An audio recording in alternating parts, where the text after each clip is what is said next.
জাপানি গাড়ি নির্মাতা প্রতিষ্ঠান টয়োটা এমন এক গাড়ি তৈরি করছে যার জ্বালানি হবে পানি। তার মানে তেলের বদলে এখন থেকে পানি দিয়েই গাড়ি চলবে। টয়োটা কিভাবে পানি দিয়ে ইঞ্জিন চালাবে সেটাই একটি বড় প্রশ্ন।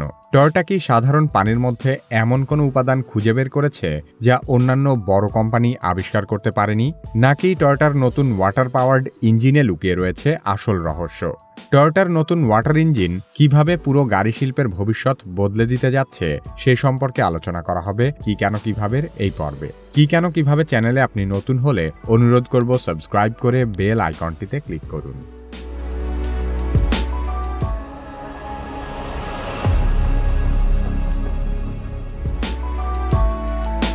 পৃথিবীর অন্যান্য গাড়ির কোম্পানিগুলোর মতো টয়োটা শুধু বাজারের চাহিদা অনুযায়ী গাড়ি উৎপাদন করে না, তারা সবসময় নতুন নতুন বিষয় উদ্ভাবনের প্রতি অধিক গুরুত্ব দেয়। টয়োটা বরাবরই পরিবেশবান্ধব গাড়ি উৎপাদন করতে চেয়েছে।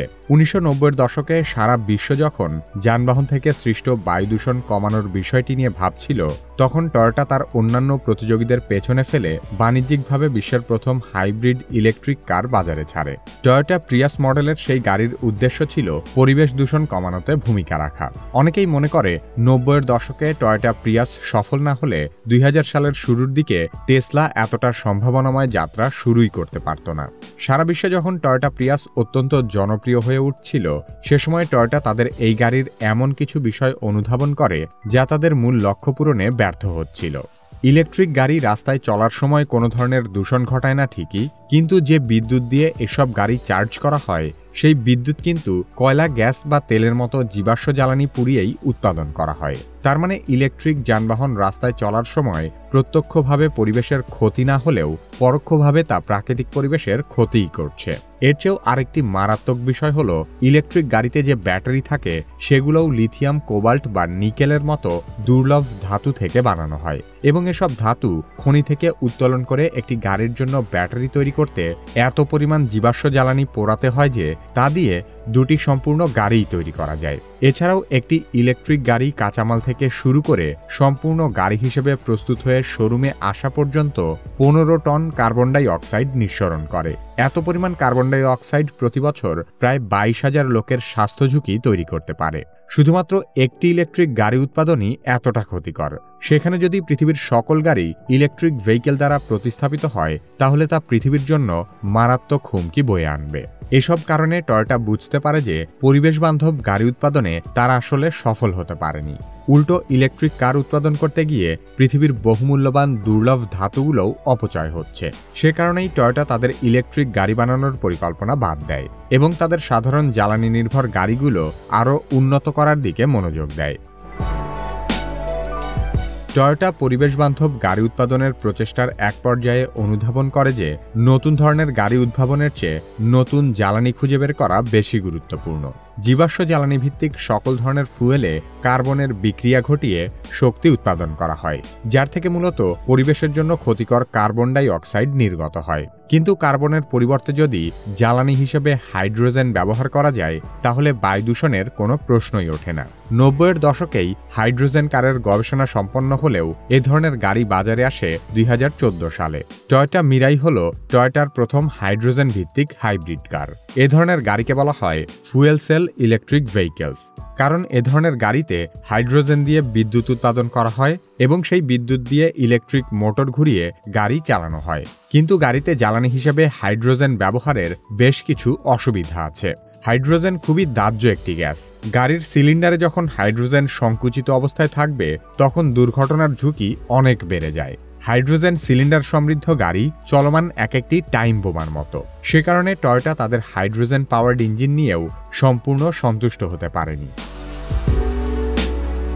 টয়োটা তাদের সম্পূর্ণ পরিবেশবান্ধব গাড়ি উৎপাদনের চেষ্টায় অটল ছিল, কিন্তু তারা বুঝতে পারে যে জীবাশ্ম জ্বালানি বাদ দিয়ে যদি অন্য কোনো উপাদান দিয়ে কার্যকরভাবে গাড়ি চালাতে হয়, তাহলে হাইড্রোজেনই ব্যবহার করতে হবে। সে কারণে টয়োটা আবারও তাদের হাইড্রোজেন ইঞ্জিন নিয়ে গবেষণা শুরু করে। আবারও শূন্য থেকে শুরু করার বদলে তারা পুরনো সমস্যা সমাধান করার প্রতি বেশি মনোযোগ দেয়। সাধারণত বিশুদ্ধ হাইড্রোজেন দাহ্য হয়, কিন্তু হাইড্রোজেনকে যদি অন্য কোনো উপাদানের সাথে মিশিয়ে অবিশুদ্ধ অবস্থায় গাড়ির ফুয়েল ট্যাঙ্কে রাখা হয়, তাহলেই আর বিস্ফোরণের সম্ভাবনা থাকে না। আর অবিশুদ্ধ অবস্থায় হাইড্রোজেনের কোনো অভাব নেই, কারণ পানিতেই হাইড্রোজেনের প্রাচুর্য রয়েছে। আর এখান থেকেই জন্ম নেয় ওয়াটার ইঞ্জিন গাড়ির মূল অনুপ্রেরণা। অতীতেও আরও বেশ কয়েকজন পানি দিয়ে গাড়ি চালিয়েছে, কিন্তু বিভিন্ন কারণে সেসব গাড়ি মূলধারার বাণিজ্যিক গাড়িতে পরিণত হতে পারেনি। 1980-র দশকে যুক্তরাষ্ট্রে ক্রমবর্ধমান জ্বালানির দাম থেকে বাঁচতে স্ট্যানলি মেয়ার্স নামের এক উদ্ভাবক জ্বালানি তেলের পরিবর্তে পানি দিয়ে চলে এমন গাড়ি তৈরি করেছিলেন। সেই গাড়ি মাত্র 4 লিটার পানি দিয়ে 180 কিলোমিটার চলতে পারত। কিন্তু যখনই মেয়ার তার আবিষ্কার প্রচার করতে শুরু করেন, তখনই একাধিক তেল কোম্পানি তাকে হুমকি দিতে থাকে। 1998 সালে তিনি পানি দিয়ে চলা এই গাড়ি বাণিজ্যিক প্রচলনের জন্য কিছু বিনিয়োগকারীর সাথে কথা বলার সময় রহস্যজনকভাবে মেয়ার্সের মৃত্যু হয়। তার চেয়েও ভয়াবহ বিষয় হল, স্ট্যানলি মেয়ার্সের মৃত্যুর মাত্র কয়েকদিনের মধ্যে তার উদ্ভাবিত সেই গাড়ি এবং এর যাবতীয় নকশা তার বাড়ি থেকে গায়েব হয়ে যায়।